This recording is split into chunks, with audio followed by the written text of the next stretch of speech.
नमस्कार दोस्तों। जैसे कि आपको पता ही होगा, हमारा जो टॉपिक चल रहा था वो सिंपल इंटरेस्ट चल रहा था। 3 पार्ट्स मैंने इसके पूरे करा दिए हैं। चौथा पार्ट पढ़ाने जा रहा हूँ और सोच रहा हूँ कि आज ही इसको ख़त्म कर दूँ।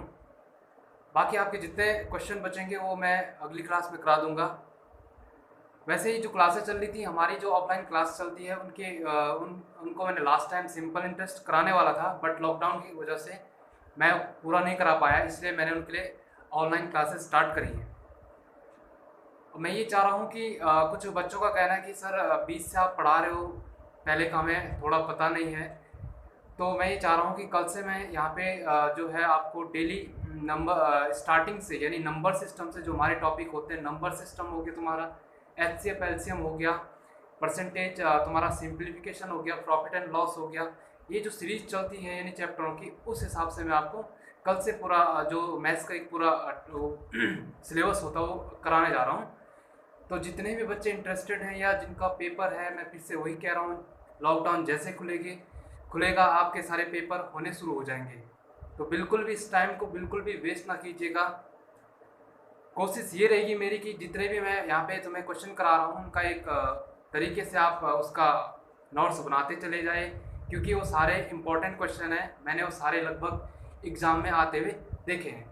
तो मैं ये चाह रहा हूँ कि आपका जो आज का सिंपल इंटरेस्ट का वो लास्ट करा रहा हूँ, क्योंकि जब मैं दोबारा इसको पढ़ाऊँगा तो उसमें तुम्हारे सारे क्वेश्चन करा दूँगा। तो किन बच्चों का कहना है कि सर आप शुरू से पढ़ाइए, तो मैं इसको नंबर सिस्टम से क्या कर दूँगा, शुरू कर दूँगा। तो आज हम इसको ख़त्म करते हैं और कल से मैं फिर नंबर सिस्टम से स्टार्ट कर लूँगा। तो आगे से नंबर सिस्टम से तुम्हारे जितने टॉपिक बनेंगे वो सारे चैप्टर वाइज मैं आपको पूरा करा दूँगा। तो ध्यान से देखिएगा, क्योंकि जितने भी मैं क्वेश्चन करा रहा हूँ सारे इंपॉर्टेंट बनेंगे, सारे पेपर में आने वाले प्रश्न होते हैं। ये नहीं कि जो चाहे वो कोई भी टॉपिक हो, सारे प्रश्न ये नहीं होते कि भाई सारे प्रश्न कराने ज़रूरी हैं। मैंने आपको आइडिया दे दिया है, बेसिक पढ़ा दिया है, और उन क्वेश्चनों को करा रहा हूँ जो पेपर में बार बार पूछे जाते हैं। एक बिल्कुल वो होता है कि एक ट्रेंड चलता है जिसमें तुम्हारा क्या होता है कि क्वेश्चन किस तरह से पेपर बनता है, किस तरह से उसका सिलेबस होता है, उस हिसाब से धीरे धीरे क्या होता है उसमें प्रश्न ऐड होते रहते हैं। और प्रश्नों का नया क्या होता है, यानी जब जिस हिसाब से माहौल चलता है कि पेपर किस हिसाब से बन रहा है, और वही प्रश्न जब बार बार पूछे जाते हैं या हमारी नज़र उन प्रश्नों में पड़ती है, तो हमें आना बहुत ज़रूरी है। क्योंकि जो मैं कराऊंगा आप उसको ध्यान से देखोगे तो तभी ये क्या हो पाएंगे, अच्छे से हो पाएंगे। और कोशिश ये रहेगी मेरी कि मैं बेहतर से बेहतर करा सकूं, अच्छे से अच्छा करा सकूं। तो प्लीज़ जितना हो सके अपना फोकस इस पढ़ाई पे कीजिए लॉकडाउन के दौरान, क्योंकि जैसे लॉकडाउन खुल जाएगा आपके पेपर स्टार्ट हो जाएंगे, सभी के पेपर शुरू हो जाएंगे, चाहे वो पुलिस की भर्ती हो, चाहे दरोगा की भर्ती हो। धीरे धीरे यहाँ पे भर्तियाँ भी क्या हो जाएंगी, खुलनी शुरू हो जाएंगी। तो आप पूरी अपना जो है लॉकडाउन के दौरान यहाँ पे पढ़ाई कर सकते हैं। आप यूट्यूब चैनल का फ़ायदा उठा सकते हैं। मैं नहीं कहता कि मेरे चैनल से पढ़ो, लेकिन मैं बेहतर करने की कोशिश करूँगा। सभी अच्छा पढ़ाते हैं, जितने भी टीचर होते हैं वो अपनी पूरी कोशिश करते हैं, पूरी मेहनत करते हैं। तो आप भी पूरी मेहनत के साथ पढ़िएगा और आगे जीवन में आगे बढ़े। तो मैं शुरू करता हूँ क्वेश्चन। आज का जो हमारा पहला क्वेश्चन होगा, मैंने कल होमवर्क भी दिया था कि मैंने उस प्रश्न को जरूर देखिएगा। उम्मीद करता हूँ कि आपने वो प्रश्न देखे होंगे और करने की कोशिश करी होगी और कईयों का आंसर भी आया होगा। तो आज मैं शुरू करता हूँ। पहला प्रश्न मेरा जो रहेगा, देखो क्या होता है, कोई राशि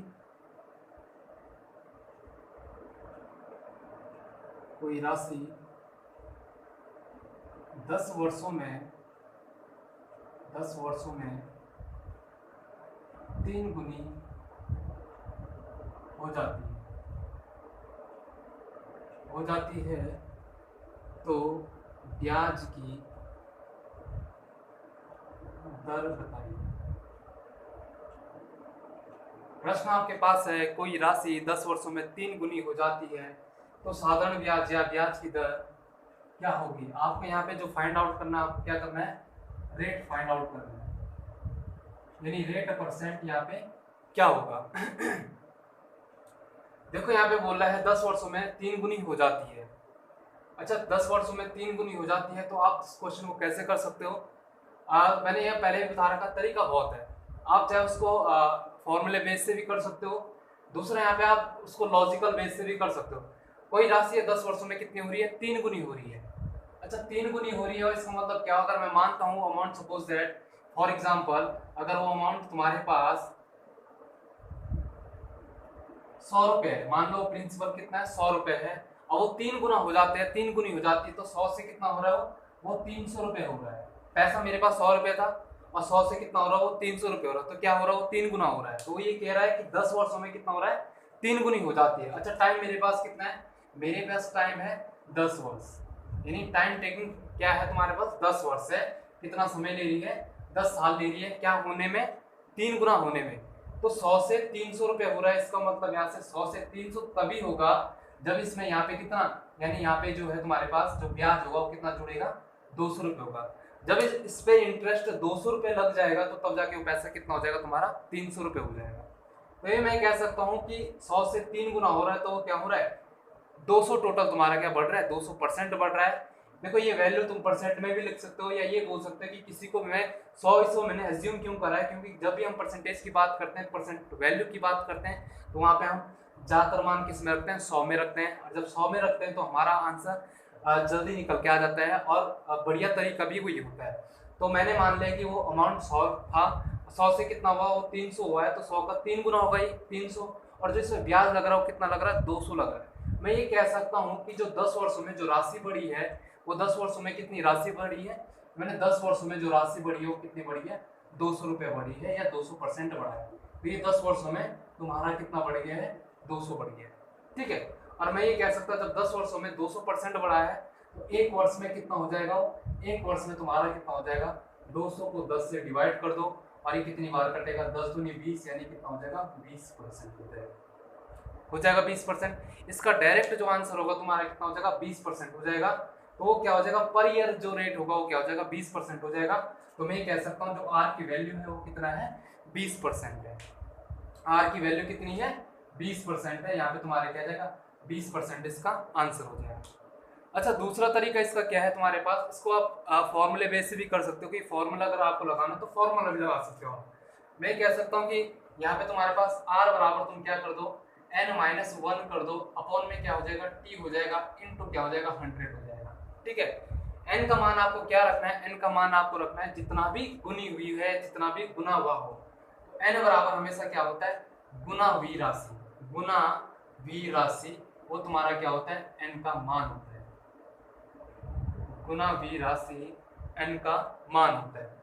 अब देखो मैं यहाँ पे सूत्र में रख रहा हूँ, r बराबर मुझे निकालना है। देखो n का मान मैंने बोला गुना हुई राशि, कितना गुना हो रही है, 3 गुना हो रही है, तो n का मान मैंने 3 रखा, माइनस क्या करूंगा, 1 करूंगा, अपॉन t कितना है, 10 साल है, और यहाँ पे मल्टीप्लाई कितने से करूंगा, 100 से मल्टीप्लाई कर दूंगा। यहाँ पे से ऊपर कितना जाएगा, 2, नीचे निकल 10, यहाँ पे कितना हो जाएगा, 100, 10 से कितनी बार काटूंगा, 10 बार काटूंगा, 10 से 100, 10 गुणा के 2 कितना होता है, 20, तो 20% तुम्हारा क्या आ जाएगा, रेट ऑफ इंटरेस्ट आ जाएगा। इसका तुम्हारा क्या बन जाएगा, ये आंसर बन जाएगा, ठीक है। इसी प्रकार से तुम रेट निकाल सकते हो, इसी प्रकार से तुम क्या निकाल सकते हो, टाइम भी निकाल सकते हो, ठीक है। दूसरा प्रश्न करा रहा हूं मैं,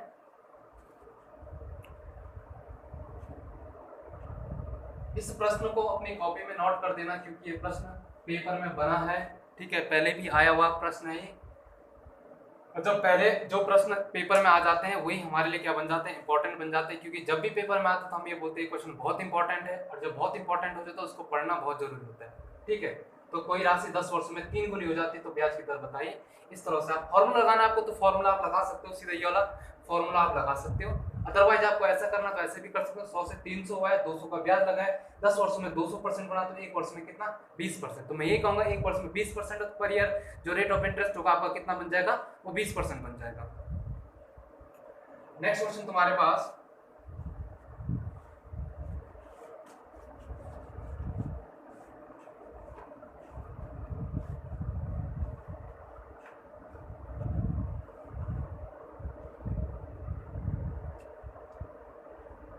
क्वेश्चन नंबर 2 तुम्हारे पास है, जैसे सपोज दैट कोई राशि साधारण ब्याज पर,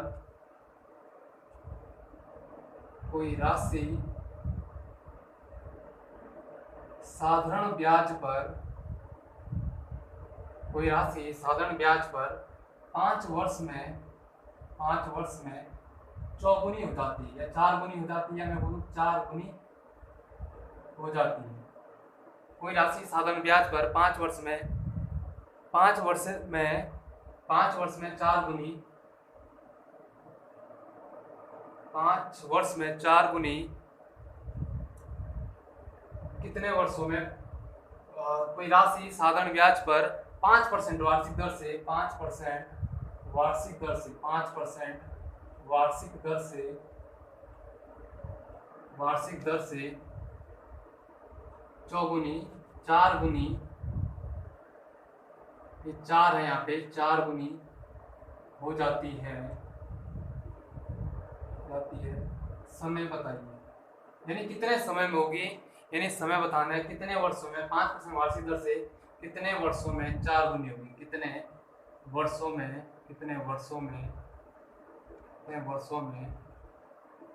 4 गुनी हो जाती है।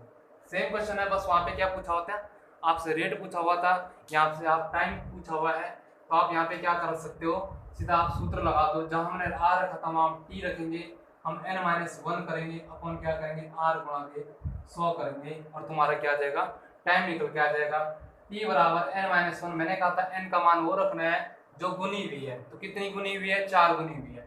4 - 1 करूंगा, r कितना है 5% है, गुणा कितना कर दूंगा 100 कर दूंगा।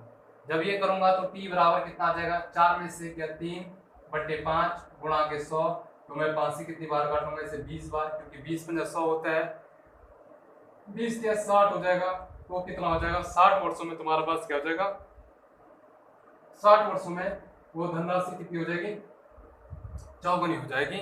इस तरह से तुम्हारे पास। दूसरा तरीका क्या बताया मैंने कहा अगर आपके पास 100 रुपए है या 100% है, वो कितने के बराबर हो जाता है, 400% के बराबर या 4 गुना हो जाता है। तो यहाँ पे जो रेट यानी जो इंटरेस्ट लगा वो कितना लगा है, 300 रुपये इंटरेस्ट लगा है। जब 300 रुपये ब्याज लगा है तो आप देखोगे 5% का जो है वो कितना है, 300% के बराबर है, या बोल सकता हूँ 5% जो बन रहा है वो कितना, 5% का 300 बन रहा है। 1% के हिसाब से यहाँ पे तुम्हारे पास क्या आ जाएगा, 1% के हिसाब से 300/5 यानी परसेंट आ जाएगा। तो 5% के हिसाब से जब इसे काटोगे तो कितनी बार जाएगा, 60 बार जाएगा। तो मैं ये बोल सकता हूँ क्या आ जाएगा तुम्हारा 60 आंसर हो जाएगा, 60 वर्षों में आ जाएगा। क्योंकि देखो 5% जो है 300 को 100 कर रहा है, तो यानी ये बोल सकता हूँ 300/5 करूंगा तो 60 सालों में होगा। आप एक बात बताओ कि अगर एक वर्ष में जो है तुम्हारे पास एक वर्ष बराबर 5% है, एक वर्ष बराबर 5% है, तो 60 वर्ष बराबर कितना हो जाएगा, 60 वर्ष बराबर तुम्हारा हो जाएगा 5 गुणा के 60 यानी कितना हो जाएगा 300% तुम्हारे पास आ जाएगा।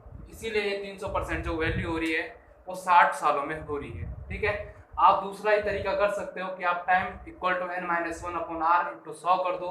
t बराबर जहां मैंने कहा था गुनी होगी वहां 4 रख दो, 4 में से या 3, नीचे कितना है 5, गुणा कितने से करना है 100 से करना है, तो तुम्हारा कितना आ जाएगा 60 वर्ष आ जाएगा। जिन बच्चों ने भी, जिन स्टूडेंट लोगों ने ये चीज़ें पढ़ी होंगी, थोड़ा बहुत भी अगर वो जानते होंगे तो उन्हें तुरंत समझ आ जाएगा हो क्या रहा है। लेकिन जिन्होंने नहीं पढ़ी होगी तो इसीलिए मैं चाह रहा हूँ कि कल से मैं क्या करूँगा, नंबर सिस्टम से शुरू करूँगा और तुम्हारे जितने मैथ्स के जितने सारे चैप्टर होते हैं, जितने टॉपिक होते हैं, वो एक तरफ से हम करेंगे। पूरे जितने भी चैप्टर तुम्हारे इंपॉर्टेंट बनते हैं या सारे लगभग सारे मैथ्स के जो टॉपिक होंगे वो कल से मैं स्टार्ट करने वाला हूँ। तो मेरा जो सिलेबस, मेरा जो कोर्स स्टार्ट होगा तो मैं कराने वाला हूँ तुम्हारा, आपका कल से स्टार्ट होगा। तो कल से मैं पूरा सिलेबस कराने की कोशिश करूँगा। तो नंबर सिस्टम से हम शुरू करेंगे। जितने भी बच्चे इच्छुक होंगे वो पढ़ सकते हैं और मेरी जितनी भी वीडियो होंगी मैं सारी अपलोड करूँगा और आप इसको आराम से देख के सीख सकते हैं। तो ये क्वेश्चन इस तरीके से तुम्हारे पास हो जाएगा। ठीक है, एक प्रश्न आपने करना है, मैं लिख लेता हूं यहाँ पे, इसे आप नोट करिएगा।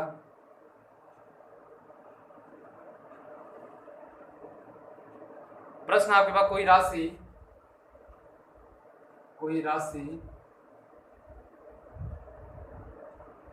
15% वार्षिक दर से 15% वार्षिक दर से 15% वार्षिक दर से कितने वर्ष में 11 गुनी हो जाएगी, कितने वर्ष में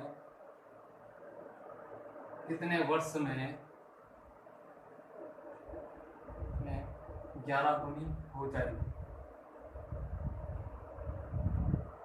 ये आपका क्या रहेगा, ये होमवर्क रहेगा। ये आपने क्या करना है, घर में करना है, करने की कोशिश करना और मुझे कमेंट जरूर करना, ताकि मुझे लगेगा हाँ मैं पढ़ा रहा हूँ, उसका कहीं ना कहीं तुम यूज़ कर रहे हो, तुम देख रहे हो, तुम सीख रहे हो।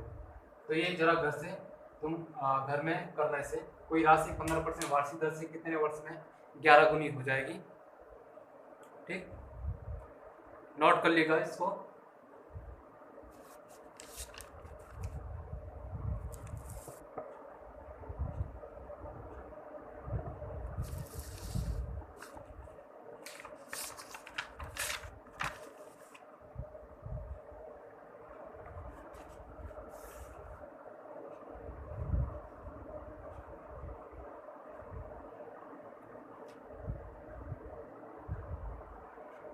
नेक्स्ट टाइप का जो तुम्हारा प्रश्न बनता है वो ये बनता है, यदि कोई धन साधारण ब्याज की दर से, यदि कोई धन साधारण ब्याज की दर से 8 वर्ष में दुगना हो जाता है, 8 वर्ष में दुगना हो जाता है,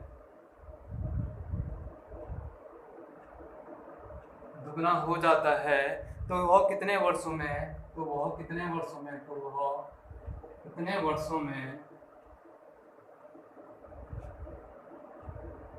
वह कितने वर्षों में तिगुना हो जाता है, यानी 3 गुना हो जाता है, 3 गुना या तिगुना हो जाता है।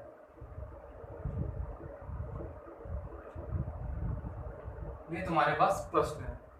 यदि कोई धन साधारण ब्याज की दर से 8 वर्ष में दुगना हो जाता है, तो वह कितने वर्षों में 3 गुना या 3 गुना हो जाता है, ऐसा आपके पास प्रश्न देखने को मिलता है। देखो इस प्रश्न को करना कैसे, आपने बिल्कुल आसान तरीका है। यहाँ पे क्या करना है आपने, देखो यहाँ पे लिखना है टाइम 1 यानी टाइम T1 अपॉन क्या करोगे, T2 करोगे यानी टाइम 2। यहाँ पे आपने क्या लिखना है, यहाँ पे आपको लिखना है SI1 अपॉन SI2। ये तुम्हारे पास क्या बनता है, इसका फॉर्मूला बनता है। ठीक है, फॉर्मूला बनता है, ये मान लो ट्रिक बनती है, जो भी है। देखो यहाँ पे कोई धन साधारण ब्याज की दर से 8 वर्ष में कितना हो रहा है, दुगुना हो रहा है। जब दुगुना हो रहा है तो कितना हो रहा है, 100 से कितना हो रहा है, 200 रुपये हो रहा है, तो इसका मतलब कितना ब्याज आएगा, 100 रुपये। तो यहाँ पे 100 रुपये ब्याज आएगा, जहाँ दुगुना लिखा हुआ आपने क्या कर देना, 1 गुना कर देना, यानी कहने करता है 100 का 200 हो रहा है, इसका मतलब कितना है, 100 हो रहा है। ठीक है, तो मैं बोल सकता हूँ 1 रुपये का 2 रुपये हो रहा है। ठीक है, दुगुना हो रहा है तो आपने क्या करना है, 1 करना है, 1 का क्या हो रहा है, डबल हो रहा है। देखो टाइम कितना है, पहला जो टाइम है 8 वर्ष है, तो मैं इसको ऐसे कर सकता हूँ, ये तुम्हारे पास T1 जो है कितना है, 8 वर्ष है, कितना हो रहा है, दुगना हो रहा है, तो यहाँ पे आपने क्या करना, 1 कर देना है। अच्छा ये टाइम 2 है अपॉन में टाइम 2, वो कह रहा है कितने वर्षों में, तो इसमें T2 क्या आपको निकालना होगा, और ये तुम्हारे पास क्या आ जाएगा, तिगुना हो जाता है। तिगुना का आप क्या करोगे, 2 का, ये 3 हो रहा है, तो इसका मतलब उस पर क्या 2 ब्याज लग रहा होगा, तो यहाँ पे तुम क्या करोगे, 2। फिर समझा रहा हूँ मैं, आप देख लो आप। वो कह रहा है कि तिगुना हो जाता है, तिगुना मतलब 1 से कितना हो रहा है, 3 हो रहा है। जब 1 से 3 हो रहा है तो ब्याज कितना जुड़ा होगा, 2 जुड़ा होगा। जब 2 जुड़ा होगा तभी कितना हो रहा है, 3 हो रहा है। तो इसलिए मैं यहाँ पे क्या कर रहा हूँ, ब्याज की जगह SI2 जो तुम्हारा लिख रहा हूँ, कितना लिख रहा हूँ, 2 लिख रहा हूँ। ठीक है, अगर इसको कैलकुलेट करोगे आप तो क्या करोगे, इसको क्रॉस मल्टीप्लाई करोगे, क्रॉस मल्टीप्लाई करोगे तो यहाँ पे तुम्हारे पास क्या आ जाएगा, T2 यहाँ निकल जाएगा और 2 यहाँ मल्टीप्लाई हो जाएगा बराबर की साइड, 2 अट्ठा कितना होता है, 16। तो T2 कितना निकल के आ गया, 16 वर्ष निकल के आ गया, तुम्हारा 16 आंसर हो जाएगा। ये तुम्हारा कितना हो जाएगा, 16 वर्ष आ जाएगा। ठीक है, तो ये ध्यान रखना आपने। मैं फिर से समझाने की कोशिश करूंगा। यदि कोई धन साधारण ब्याज की दर से 8 वर्ष में दुगना हो जाता है, टाइम तो वही लिखना, 8 वर्ष यानी T1 कितना आ गया तुम्हारा, 8 वर्ष में दुगना हो जाता, तो दुगना कब होगा, 1 से 2 होगा, तो 1 जुड़ेगा तभी 2 होगा, तो यहाँ पे तुमने 1 लिख दिया।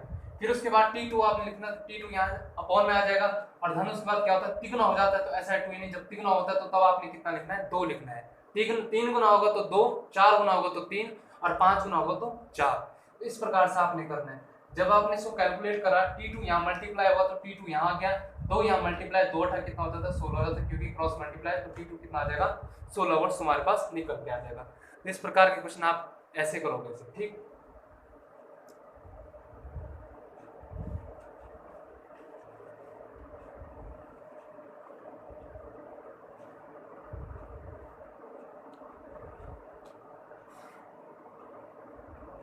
क्वेश्चन नंबर 4 आप घर से करके लाओगे, यानी घर में करोगे, कोशिश जरूर करना। 15 वर्ष 6 माह, 15 वर्ष 6 माह में कितना हो जाता है, कोई धन कोई धन जो है 3 गुना हो जाता है, बराबर कितना हो जाता है, 3 गुना हो जाता है। तो आपको बताना है कि कितने वर्ष में, यानी कितने वर्ष में, कितने वर्ष में, कितने वर्ष में, कितने वर्ष में, या ये मैं बोल सकता हूँ कि कितने वर्ष में, या क्वेश्चन मार्क रहेगा, क्वेश्चन मार्क वर्ष लिखेंगे और कितना हो जाता है, यानी आपको बताना है 2 गुना हो जाता है, 2 गुना हो जाता है।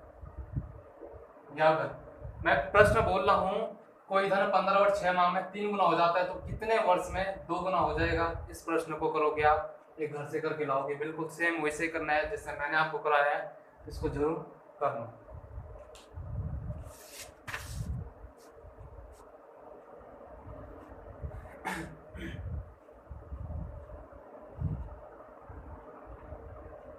देखो एक बहुत इंपॉर्टेंट क्वेश्चन तुम्हारे पास बनता है जो बार बार पेपर में पूछा जाता है। अगर मैं बस क्वेश्चन की बात करूं, जैसे कितने समय में साधारण ब्याज की दर से, कितने समय में साधारण ब्याज की दर से, कितने समय में साधारण ब्याज की दर से ब्याज मूलधन का, ब्याज मूलधन का 9/16 है। साधारण ब्याज की दर से ब्याज मूलधन का 9/16 है। यदि ब्याज की दर तथा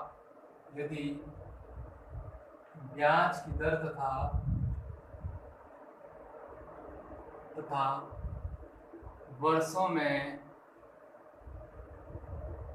संख्यात्मक मान बराबर हो, वर्षों में संख्यात्मक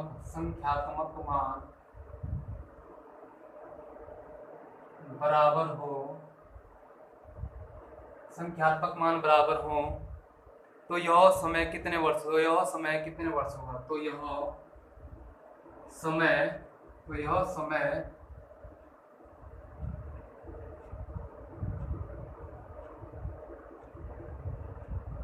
ये बिल्कुल आईएमपी क्वेश्चन बनेगा, आपका इंपॉर्टेंट क्वेश्चन बनेगा। ठीक है, कितने समय में साधारण ब्याज की दर से ब्याज मूलधन का 9/16 है। ब्याज अगर मूलधन का 9/16 है, दर से ब्याज मूलधन का 9/16 है, यदि ब्याज की दर तथा वर्षों में संख्यात्मक मान बराबर हो, तो यह समय कितने वर्ष होगा। अब यहाँ पे एक चीज नोट करने की बात क्या है, यदि ब्याज की दर और वर्षों में जो संख्यात्मक मान है वो क्या होगा, बराबर होगा। मैं कहना चाह रहा हूँ अगर आर मेरे पास 5% आता है तो टाइम कितना आ जाएगा, 5 वर्ष आ जाएगा। यही तुम्हारा क्या होगा, उसने बोला है कि जो ब्याज की दर है यानी रेट, और जो वर्षों में संख्यात्मक मान यानी जो टाइम होगा, उसका जो नंबर होगा यानी कहने का अर्थ जो संख्या होगी वो क्या होगी, बराबर होगी। अगर ये 5% निकल के आता है तो ये कितना आएगा, 5 वर्ष निकल के आएगा। तो मेरे कहने का अर्थ ये है उसके संख्यात्मक मान क्या होंगे, बराबर होंगे। तो कह रहा है कितने वर्ष में, अगर उसका टाइम निकल गया तो वही क्या बन जाएगा, उसका रेट भी बन जाएगा। मैं फिर कहना चाह रहा हूँ कितने समय में साधारण ब्याज की दर से ब्याज अगर मूलधन का या साधारण ब्याज मूलधन का 9/16 है, यदि ब्याज की दर तथा वर्षों में संख्यात्मक मान बराबर हो तो यह समय कितने वर्ष होगा। ठीक है,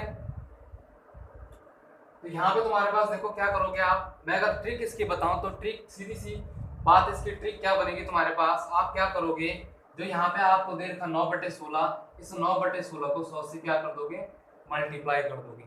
जब इसको मल्टीप्लाई करोगे तो इसको काटो तो कितने से कटेगा, 4 से, 4 चौको 16 कटेगा, ये 4 से कितनी बार, 25 बार कटेगा, क्योंकि 25 चौको क्या होता है, 100 होता है। अब देखो यहाँ पे 25 नंबर कितना होता है, 225 होता है, और यहाँ पे कितना है, 4 होता है।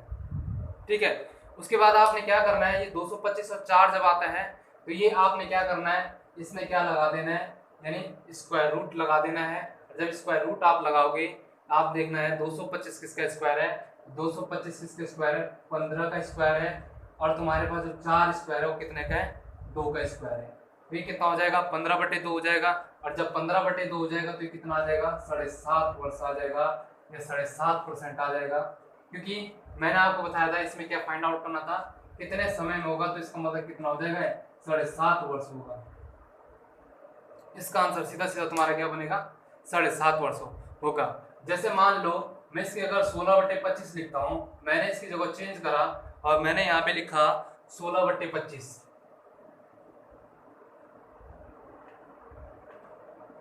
16/25। ठीक है, क्वेश्चन क्या कह रहा है वो समझ लो आप। वो कह रहा है कितने समय में, ठीक है, अगर वो समय पूछेगा, ठीक है, कितने समय में साधारण ब्याज की दर से ब्याज अगर मूलधन का 16/25 है, यदि ब्याज की दर तथा वर्षों में संख्यात्मक मान बराबर हो तो यह समय कितने वर्षों का। मैं कह रहा हूं कि जो रेट है वही बराबर क्या है, टाइम है। अगर R 5% है तो टाइम कितना हो जाएगा, R 5 वर्ष हो जाएगा। ये होगा क्योंकि इन दोनों के संख्यात्मक मान क्या है, बराबर है। अब तुम्हारे पास रेट निकल के 5% आ गया, जैसे यहाँ पे टाइम कितना आ गया 7.5 वर्षों पे, तो यही रेट बन जाएगा क्योंकि टाइम और रेट के क्या है, संख्यात्मक मान बराबर है, तो यही क्या हो जाएगा, 7.5% भी रेट हो जाएगा और 7.5 क्या हो जाएगा, वर्ष हो जाएगा। चलो देखो यहाँ पे मैंने जैसे यहाँ पे 16/25 लिखा, तो 16/25 लिखा मैंने, तो मैं क्या कर रहा हूँ, 16/25 है तो 16/25 को मैंने क्या करा, 100 से मल्टीप्लाई करा। जब 100 से मल्टीप्लाई करा तो मैं क्या करूंगा, 25 से कितनी बार काटूंगा, 4 बार। 25 को क्या होता है, 100 होता है, 100 को क्या होता है, 64 हो जाता है।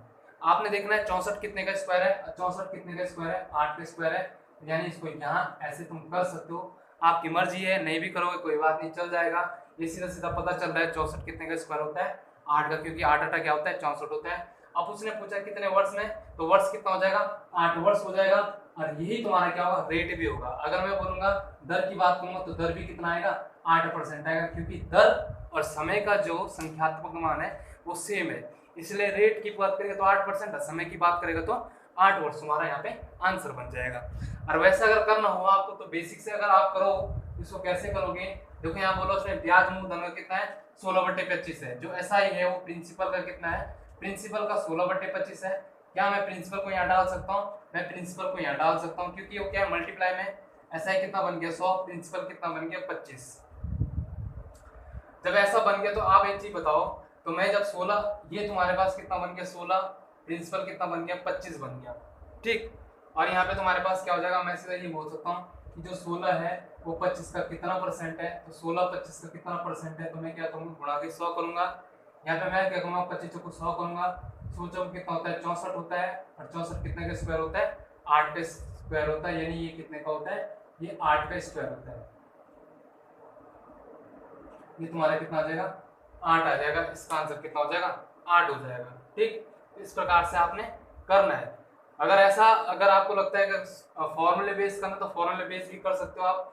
फॉर्मूले में क्या करोगे आप, आपको ऐसा कितना है 16 है, प्रिंसिपल कितना है 25 है, तो मैं बोल सकता हूँ P बराबर, देखो सूत्र क्या होता है, P into R into T upon upon क्या होता है 100, तो है बराबर तुम्हारा क्या निकल के आ जाता है, SI निकल के आ जाता है, ठीक है। देखो यहाँ पे करा रहा हूँ इसको, ये तुम्हारे पास फॉर्मूला होता है, P का मान कितना है 25, निकालना क्या है टाइम। तो टाइम जब निकालना है तो आपको पता है जो टाइम है वही क्या है, रेट है। तो मैं यहाँ पे क्या लिख सकता हूँ, T इंटू टी लिख सकता हूँ, T इंटू टी लिख सकता हूँ, अपॉन में क्या हो जाएगा तुम्हारा 100 हो जाएगा। और इसका ब्याज कितना बन रहा है, 16 रुपये बन रहा है या 16 बन रहा है, जो भी है, ठीक है। यहाँ पे तुम्हारा क्या बन जाएगा, ब्याज बन जाएगा। मैंने T इंटू टी इसलिए करा है क्योंकि जो तुम्हारे दर और वर्षों में जो संख्यात्मक मान है वो बराबर है, तो जितना T है उतना ही R है, तो इसलिए मैं T की जगह R की जगह क्या रख दिया, T रख दिया। तो मैं यहाँ से क्या कर सकता हूँ, 25 से कितनी बार काटूंगा, 4 बार, 25 को 100, T इंटू टी कितना हो जाएगा, T का स्क्वायर हो जाएगा, T into T T square हो जाएगा, 16 गुणा के 4 यानी 16 गुणा के 4 कितना हो जाएगा, T स्क्वायर बराबर कितना, 100 को 64 हो जाएगा, 64, और 64 कितने का स्क्वायर है, T स्क्वायर बराबर 8 का स्क्वायर है, स्क्वायर से स्क्वायर कट जाएगा और T का मान कितना आ जाएगा, 8 आ जाएगा, तब भी तुम्हारा आंसर क्या हो जाएगा, सही हो जाएगा, 8 इसका क्या हो जाएगा, आंसर बन जाएगा, ठीक। आज का जो लास्ट प्रश्न आपका बनेगा,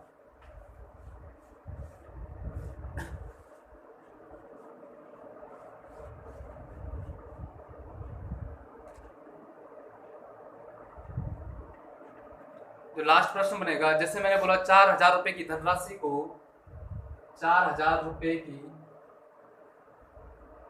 धनराशि को दो भागों में, 4000 रुपए की धनराशि को दो भागों में उधार दी जाती है, उधार दी जाती है एक 8% साधारण ब्याज पर, एक 8% साधारण ब्याज पर, एक 8% साधारण ब्याज पर और दूसरी 10%, दूसरी 10% साधारण ब्याज पर, साधारण ब्याज पर यदि वार्षिक ब्याज, यदि वार्षिक ब्याज, यदि वार्षिक ब्याज जो है तुम्हारा 352 रुपये है, 352 रुपये है, 352 रुपये है, 8% पर दी गई राशि क्या होगी? 8% पर दी गई राशि क्या होगी? ये तुम्हारे पास सवाल है। देखो यहाँ पे क्या होगा, तुम्हारे पास 4000 रुपये की धनराशि दो भागों में उधार दी जाती है, एक 8% साधारण ब्याज पर और दूसरी जो है 10% साधारण ब्याज पर। यदि वार्षिक ब्याज 352, यदि वार्षिक ब्याज यही हो तुम, यदि कुल वार्षिक ब्याज कितना रुपए है? 352 रुपए है, 8% पर दी गई राशि क्या होगी? ऐसा इसका प्रश्न है। मैंने देखो फिर से मैं बता रहा हूँ कि 4000 रुपये की राशि थी, उसको दो भागों में अलग अलग दिया गया। मान लो मैंने क्या करा, 4000 रुपये की राशि को सोहन को 8% साधारण ब्याज पर दी और मोहन को 10% साधारण ब्याज पर दी, और उन दोनों से मिलाकर जो मुझे कुल ब्याज मिलता है वो 352 रुपये पे मिलता है। तो मैं ही बोलूँगा मैंने मोहन को 8% पर जो राशि दी थी वो कितने रुपये दी थी? यानी 4000 जो है दो हिस्सों में क्या हो जाएगी? बराबर बराबर, नहीं सॉरी बराबर तो नहीं, 4000 रुपये की राशि क्या दो भागों में बट जाएगी। अब यहाँ पे देखो आपको करना कैसे है, धनराशि कितनी है? 4000 रुपये, ठीक है। बोल्ड पे जगह है नहीं, मैं इसको मिटा देता हूँ, ठीक है। देखो यहाँ पे मैं लिख देता हूँ जो मेरे पास है। एक तुम्हारे पास कितना है? 8% है, दूसरा तुम्हारे पास कितना है? 10% है, और ब्याज टोटल कितना मिल रहा है? 352 रुपये मिल रहा है, और यहाँ पे तुम्हारे पास धनराशि कितनी है? 4000 रुपये। अभी रुको मैं बताता हूँ आपको।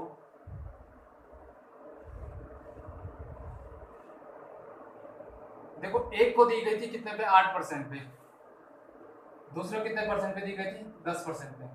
देखो प्रिंसिपल कितना था तुम्हारे पास? प्रिंसिपल तुम्हारे पास है 4000 रुपये, इससे ऐसा है कितना मिल रहा है? 352 रुपये मिल रहा है। एक को 8% रेट पे दे रहा हूँ, एक को 10% रेट पे दे रहा हूँ, ठीक है। यहाँ तुम्हारा क्या लगेगा? एलिगेशन लगेगा, ठीक है। देखो यहाँ पे प्रिंसिपल 4000 रुपये, ये जो ब्याज है कैसे है? वार्षिक ब्याज है, एक वर्ष में कलेक्ट हुआ ब्याज है, दोनों ब्याज दरों से 8% 10% जो मुझे कुल ब्याज मिल रहा है वो कितना मिला है? 352 रुपये मिला है। क्या मैं इसको ऐसे निकाल सकता हूँ कि जो 352 रुपये है वो 352 रुपये जो ये प्रिंसिपल है 4000 रुपये, 4000 रुपये का कुल कितना परसेंट है? क्या मैं इसको ऐसे कैलकुलेट कर सकता हूँ? बिल्कुल कर सकता हूँ। मैं ये कर सकता हूँ कि टोटल जो मुझे इंटरेस्ट मिला है वो टोटल कितना मिला है? ये तो अलग अलग मिला है, 8% मुझे सोहन से मिला है और 10% मोहन से मिला है, ये तो अलग अलग मिल गया। लेकिन मैं बोल रहा हूँ कुल ब्याज मुझे 352 रुपये मिला है। अब मैं एक चीज चेक करूंगा कि जो 352 है वो 4000 रुपये का कितना परसेंट बनेगा। तो जब मैं इसको कैलकुलेट करूंगा, 2 जीरो से 2 जीरो काटूंगा और इसको यहाँ पे तुम्हारा क्या हो जाएगा? 4 से इसको काटो, 4 8 32, फिर कितना बचेगा? 3 बचेगा। देखो यहाँ पे 4 8 32, कितना बचा?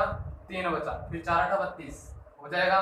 यहाँ से कितनी बार कटा था? 10 बार, 4.40 हुआ था, 4.40, 4 8 32, कितना बचा? 3 4 8 32। तो यहाँ टोटल कितना हो गया? 8 88 बटे कितना हो गया? 10 हो गया। और 88 बटे 10 को मैं क्या लिख सकता हूँ? 8.8 लिख सकता हूँ, क्योंकि 10 यहाँ पे है और जब मैं 10 से डिवाइड करूंगा मेरे पास कितना आएगा? 8.8, यानी जो मुझे कुल ब्याज मिला वो कितना मिला? 8.8 मिला। तो मैं क्या करूंगा, ये जो कुल मिक्स ब्याज है यानी जो टोटल ब्याज है उसे कहाँ रख दूंगा? बीच में रख दूंगा, 8.8। उसके बाद आपने क्या करना है? बड़े में से छोटा घटाना है। जैसे यहाँ पे क्या है? ये 8.8% है, ये कितना? 8% है। तो मैं 8.8 में से क्या घटाऊंगा? 8 घटाऊंगा, तो यहाँ तुम्हारे पास आ जाता है 0.8%, ये 0.8 मान लो, ठीक है। और यहाँ पे तुम्हारे पास क्या आएगा? यानी 10 में से आप क्या करोगे? 8.8 घटाओगे तो कितना तुम्हारे पास आ जाएगा? 10 में से कितना घटाओगे? 8 घटाओगे 2, 2 में से फिर कितना घटाओगे? 0.8 घटाओगे तो 1.2 तुम्हारे पास आ जाएगा, ठीक है। देख लो यहाँ पे 10 में से कितना घटाना है? ये घटाना है, 10 में से 8 गए 2, 9 में से 8 गए 1, तो 1.2 आ जाएगा, ठीक है। यहाँ पे देखो कि पॉइंट 1 अंक पहले, यहाँ पे पॉइंट 1 अंक पहले, दोनों से पॉइंट कट जाएगा। यहाँ पे कितना होगा? 4 दूनी 8, यहाँ पे कितना होगा? 4 3 12। ये जो बनेगा वो क्या बन जाएगा तुम्हारा? ये तुम्हारा 3 2 में आ जाएगा। इसका मतलब ये क्या बना तुम्हारा? ये तुम्हारा जो बन जाएगा वो तुम्हारा 3:2 में बन जाएगा। अब यहाँ पे मैंने बोला था, क्वेश्चन ये था कि 8% पे दी गई धनराशि क्या है। आपने देखो 4000 रुपए दिए है, ठीक है। अब एलिगेशन लगाया, आपका इस अनुपात क्या बना, 3 और 2 का बना है। अब देखो 8% पे क्या गया है, 3 का, और 10% पे क्या गया है, 2 का अनुपात बना है। तो मैं बोल सकता हूँ 8% पे दी गई राशि क्या है, 3 है। जब 3 है तो मैं क्या करूंगा, ये 3 है, ये 3 है, टोटल कितना हो जाएगा, टोटल तीनों को दोनों को जोड़ देंगे, 3 + 2 कितना हो गया, 5। यानी मैं बोल सकता हूँ 3 जो है 5 का कितना भाग है, तो ये तुम्हारा क्या आ जाएगा, 3/5 आएगा। बांटना क्या है, 4000 रुपए। इस 4000 को जब आप बांटोगे तो कितनी बार कटेगा, 5/40 यानी 800 बार कटेगा। जब 800 बार कटेगा तो 8 के 24 हो जाएगा, यहाँ पे तुम्हारे कितना आ जाएगा, 2400 रुपये आ जाएगा। तो मैं ये कह सकता हूँ कि 8% पे दी गई राशि क्या है, 2400 रुपये है। 4000 में से 2400 इसको दिया, जो बाकी बचा किसको दिया जाएगा, 10% वाले को दिया जाएगा। अगर आपसे वो ये ना पूछते हुए क्या पूछता है कि दोनों धनराशियों का अनुपात कितना है, तो तब तुम्हारा आंसर कितना होगा, 3/2 तुम्हारा क्या हो जाएगा, आंसर हो जाएगा। ये दी गई धनराशि पे जो यानी अनुपात बनेगा वो क्या है, राशि का जो अनुपात बनेगा वो 3/2। ये 3 और 2 के रेशियो में हमने क्या करा है, उसको दिया है। इस प्रकार से तुम्हारा प्रश्न का क्या हो जाएगा, आंसर हो जाएगा, ठीक है। यहाँ पे 2 वर्षों का भी दिया हो तो तभी तुम आप आराम से कैलकुलेट करते हैं। जब 2 वर्ष का दिया हो तो 2 वर्ष बराबर 352 होता, फिर आप क्या करते हैं, 1 वर्ष का निकालते हैं। 1 वर्ष का निकालते हैं, यहाँ से रेट ऑफ इंटरेस्ट तुम्हारा क्या निकल के आ जाता है, रेट ऑफ इंटरेस्ट निकल के आता, उस हिसाब से भी आप कर सकते थे, ठीक है। मैं एक बार इस क्वेश्चन को दोबारा समझा रहा हूँ। मैंने कहा कि कोई धनराशि क्या है, 4000 रुपए की धनराशि 8% और 10% पे 2 अलग अलग भागों में दी गई, जिससे कुल मुझे कितना ब्याज मिला, 352 ब्याज मिला। मैं चेक करूंगा ये 352 4000 का कितना परसेंट है, मैं देखूंगा तो मेरे पास कितना बना, 8.8। आपने क्या करना है, एक रेट ऑफ इंटरेस्ट यहाँ लिख दिया, एक यहाँ लिख दिया। जो तुम्हारा कुल आया वो तुम कारकों के बीच में रखोगे। बड़े में से छोटा घटाना है, 8.8 में से 8 घटाए तो कितना आया, 0.2, तुम्हारा 0.8 निकल के आया। और जब पॉइंट देखो यहाँ पे तुम्हारा जब घटाया तो यहाँ पे कितना आया, 0.8 आया, और यहाँ से घटाया तो यहाँ पे कितना आया था, यहाँ पे तुम्हारा 1.2 आया था। यहाँ पॉइंट 1 अंक के पहले है, यहाँ भी 1 अंक पहले है, तो इसको काट देंगे।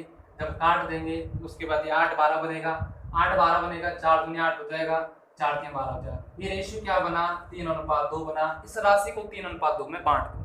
अगर उसने ये पूछा होता 10% की राशि पर कितना धन दिया हुआ है, तो आप क्या करते, यानी ये देखो 2 के अनुपात में दिया है, जब 2 के अनुपात में दिया है तो 2 जो है टोटल, यानी 3 और 2 5 है, 3 और 2 5 है, ये 2/5 है। क्या बांटना है, 4000 रुपये। ये तुम्हारा कितना आ जाता है, 4000। इसको काटते हैं, 5 40 यानी 800, 8 दूनी 16, ये तुम्हारा कितना आ जाता है, 1600 रुपये, ठीक। तो ये तुम्हारा प्रश्न एलिगेशन का था, इस तरह से करना है। तो आज इतना ही रखते हैं, कल से मैं जो है नंबर सिस्टम से शुरू करूँगा, और हम क्या करेंगे, मैथ्स का जो पूरा सिलेबस है वो मैं पूरा कवर कराने की कोशिश करूँगा टाइम पे। तो क्लास बिल्कुल आप मिस मत कीजिएगा, ठीक। तो आज के लिए इतना ही रखते हैं, थैंक यू।